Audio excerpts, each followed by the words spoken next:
So it is big, and the biggest feeling that we have right now is that the city of New Orleans should be relieved that their DA can get back to doing what he needs to do for this city.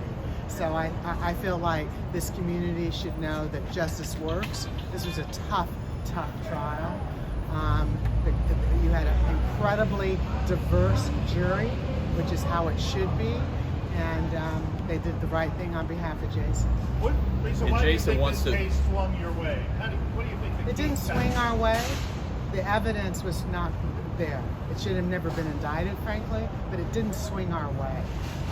What about the fact that it was swing and that obviously Jason was gone forward and more on the courtroom? Can you talk about this? Well, Jason's heartbroken for that for Nicole. She shouldn't have been caught up in this, but for her, we're sad for her, and we think she'll be vindicated too. But Jason is just happy to be back, to be doing the work that he needs to do for the city. And I was here every day of this whole trial. What do you think was the one thing that won it for you? There was no one thing. There's never one thing. This jury took 2.5 days to go through all this evidence, and the one thing was that this jury took their service to heart. That's the one thing. And honestly, what this judge said, Judge Afric, who was incredibly fair to both parties in this case, is that if you have a good jury who's given the tools and the resources to really look at a case, they generally can do the right thing. What is Jason's message? Can you talk about the decision not to put on a defense, given the fact that you got a very charismatic, skilled trial lawyer, and you didn't call to the stand, and you didn't feel the need to even put on a defense? Now, why do you put on a defense if you haven't proven the case? In this country, the government has to do the proof, and this was.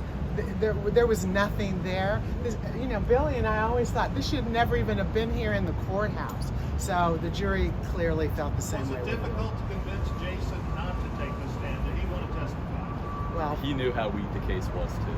And remember, you heard his side. He pled not guilty. That's his side. Now the government had to prove it. So you heard his side. Now he needs to move forward. He needs to get on with it. He needs to get this city back to where it needs to be. Unencumbered. What were the details of the plea deal? Where's he now? What were the details of the plea deal? He's hopefully resting. He's gone. They've both gone. He's decompressing. And what were, Lisa, are you able to please tell me what were the details of the plea deal?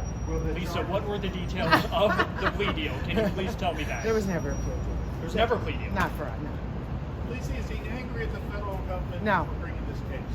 No, I mean, anyone who's wrongfully accused is angry, but he is not going to, you got to move on.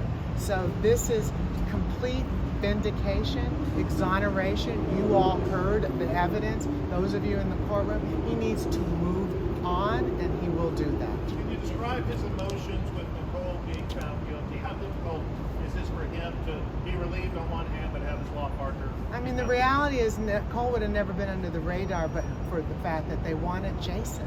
And they were willing to take collateral damage to anybody else who was associated with him. So, that feels bad. That always feels badly for anyone who's accused. But like Billy said, hopefully she'll be exonerated here ultimately. How would you describe the motivations of government to bring this case? He says, we got to go. Thank you. Good job. Good job. Okay.